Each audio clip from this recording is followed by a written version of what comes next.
Have you heard of Virtual Bagel? Their Facebook page has over 4,000 likes. They use the page to promote their brilliant business model. We send you bagels via the internet, just download and enjoy. It sounds like a joke, and it is, sort of. This page was set up by BBC technology correspondent Rory Callan-Jones in 2012. He wanted to find out what is the worth of a like on a Facebook page, and so he bought some likes for Virtual Bagel. Now there are two ways to buy likes, the legitimate way and the illegitimate way.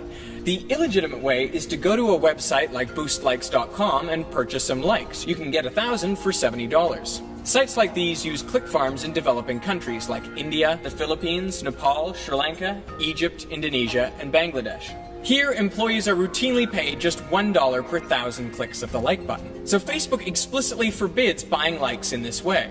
Instead, they offer the legitimate way to pay for likes by advertising your page.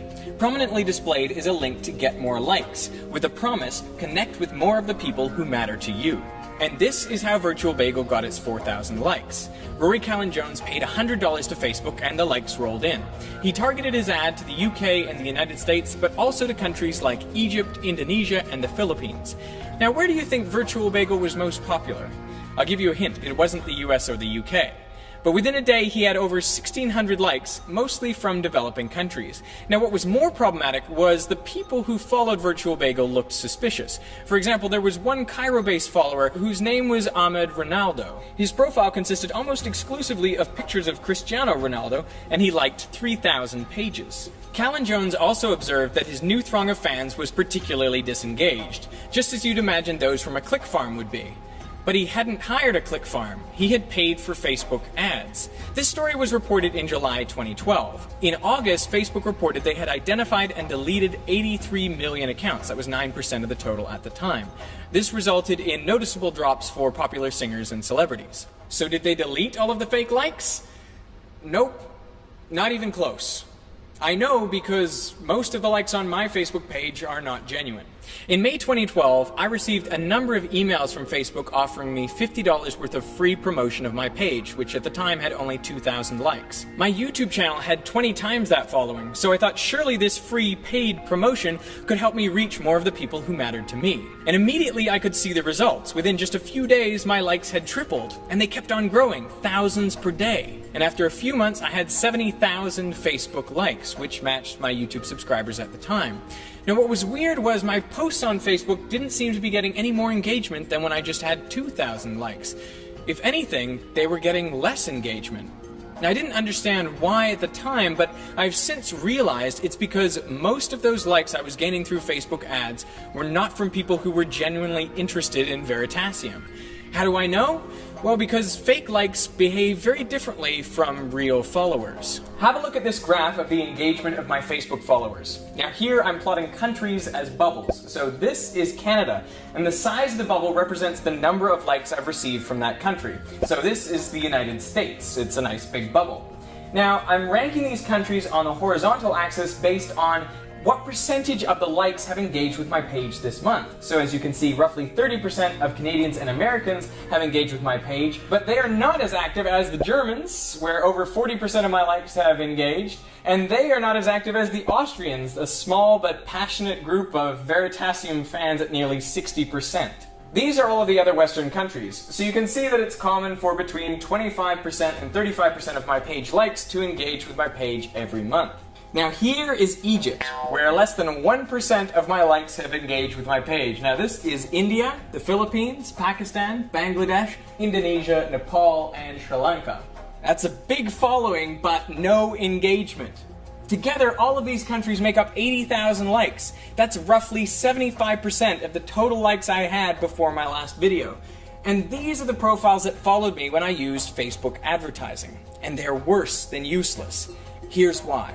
When you make a post, Facebook distributes it to a small fraction of the people who like your page, just to gauge their reaction.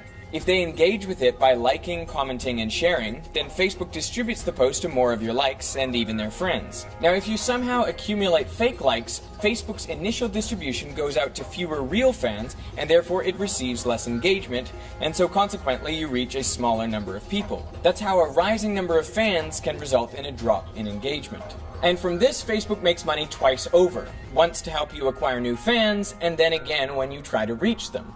I mean, your organic reach may be so restricted by the lack of engagement that your only option is to pay to promote the post. What's worse, there is no way to delete fake likes in bulk. All you can do is try to target posts around them. And I should reiterate, I never bought fake likes. I used Facebook's legitimate advertising, but the results are as if I had paid for fake likes from a click farm. Now you might think the solution to all of this is just to exclude countries with click farms from your ad campaigns, but unfortunately the problem goes much deeper. Meet Virtual Cat, a virtual pet like none other. It's a page committed to supplying only the worst, most annoying drivel you can imagine. Only an idiot would like this page. And that's not just my opinion, that's actually what it says in the page description. And I should know because I wrote it. I created this page yesterday, and then I paid $10 to advertise the page through Facebook, targeted only to cat lovers in United States, Canada, Australia, and the UK. Now I expected that because I had excluded all of the big click farm countries, and because the page is so terrible, that I basically wouldn't get any likes. But within 20 minutes, I had blown through my whole budget, and I got 39 likes. So who are these people liking a blank page and costing me 25 cents a piece?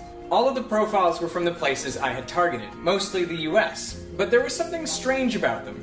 All of these people liked a lot of things, like hundreds and thousands of things.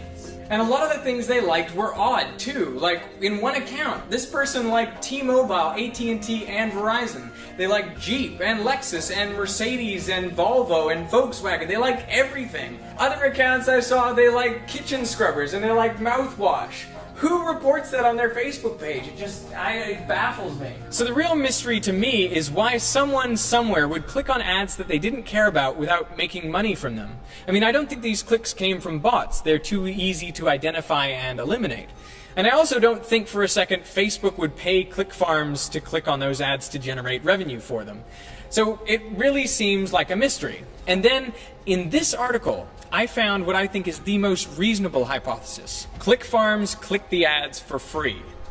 In order to avoid detection by Facebook's fraud algorithms, they like pages other than the ones they've been paid for to seem more genuine. I mean, you can imagine 1,000 likes on a particular page coming from one geographic area in a short period of time would seem pretty suspicious. But buried in a torrent of other like activity, they would be impossible to identify. So workers at these click farms will literally click anything. I mean, where do you think Facebook's security page is most popular? Dhaka, Bangladesh. What about Google? Dhaka. What about soccer star David Beckham? It's actually Cairo. But you take my point. So wherever you're targeting, advertising your page on Facebook is a waste of money.